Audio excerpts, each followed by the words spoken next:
When we rethink work or business, we almost instinctively seek a path that's less ego driven, less competitive, and less hierarchical. And rightly so. Yet I wonder how often these alternative paths end up leading to a familiar place, a priority for the productive. What if instead we aimed for the reproductive? Today, I've got 3 ideas from Angela Garbus's Essential Labor, Mothering as Social Change.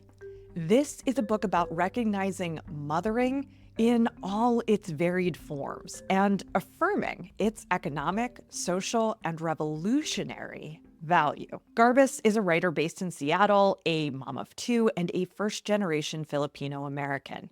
She writes in a way that is at once profoundly intimate and unflinchingly political.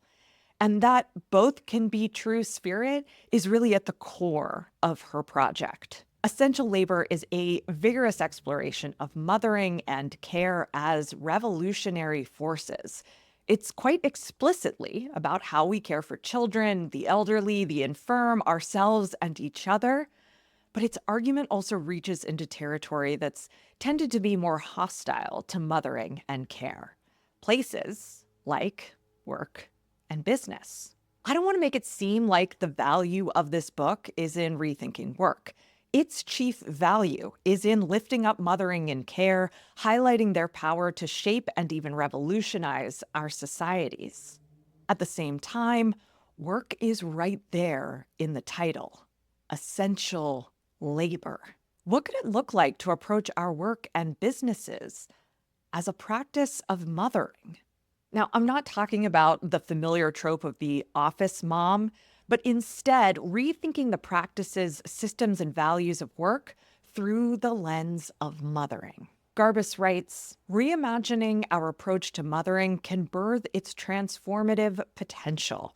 Day in and day out, this work can be our most consistent, embodied resistance to patriarchy, white supremacy, ableism, and the exploitation that underlies American capitalism. Idea 1. Care can be embedded in every action and system. Caregiving is often seen as work that happens in the margins. It occurs at home before and after paid work. It happens in daycares, preschools, and elementary schools after drop-off. We find caregiving in hospitals, hospices, and nursing homes. Garbus writes, the division between home and work remains paramount to the system we live under. When we set about the productive work that pays the bills, we stop giving care and start doing the job, making shit happen. Garbus writes, American society values work in terms of how much we produce and how efficiently we can do it. It tells us that our output is our worth. Caregiving, conversely, is inefficient, but it pays dividends. If we were to think about work in terms of our humanity, making people feel dignified, valued, and whole, then caregiving is the most important work we can do with our time on Earth. When care work does make it into our job sites, it's often unpaid and overlooked. On workplace sitcoms, care work is the butt of jokes. In corporations, it's the purview of the nagging HR department. It doesn't have to be that way. Care can be embedded in every action and system. Instead of being a second thought, it can be the first. At work, care is social and cultural, yes. However, care can also be structural, finding its way into policies, org charts, software, and operating procedures. What if, instead of asking whether a policy or procedure will increase efficiency or productivity, we asked whether it will increase reproductivity? How could we move toward a work environment where every day is an opportunity to learn and grow, and where we feel better at the end of the day than at the beginning? Idea 2. Binaries inhibit possibility. Garbus examines caregiving and disability in a chapter titled Mothering Insists on Worthiness. On the surface, she makes an argument for the social model of disability and the porousness of disabled as a social identity.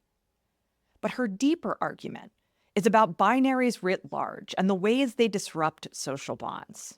She writes, "Our culture loves a binary, and we tend to view things through strict divisions, black or white, right or wrong, true or false, rather than with nuance, when two seemingly opposing concepts can be true at the same time.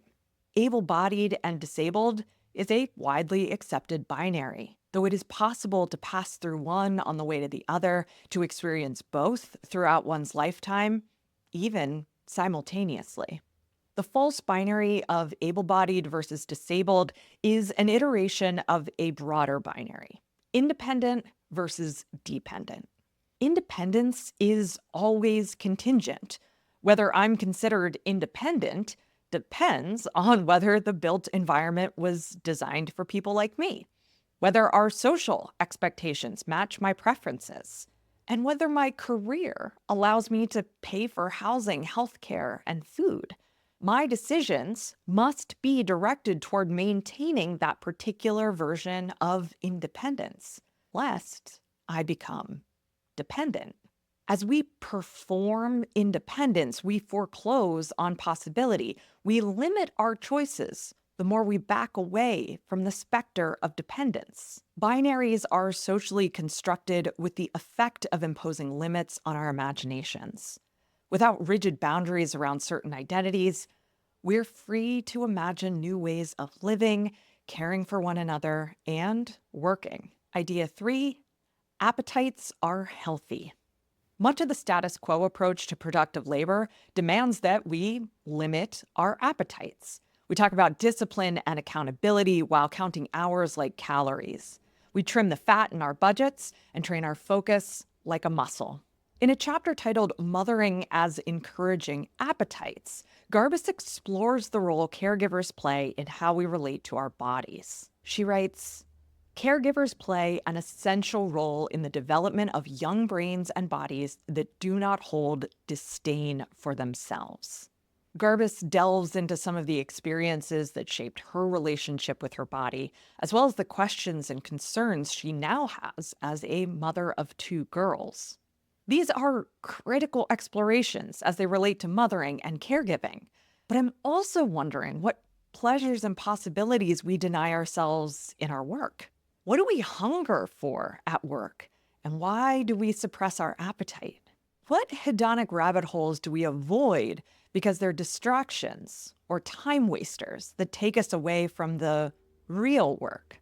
Garbus writes, "My tongue, my body, their pleasure-seeking missiles launched the day I was born, and that I have no idea how and no desire to shut down." What if we approached work in the way Garbus approaches food and other pleasures? I know, our collective productivity might crash.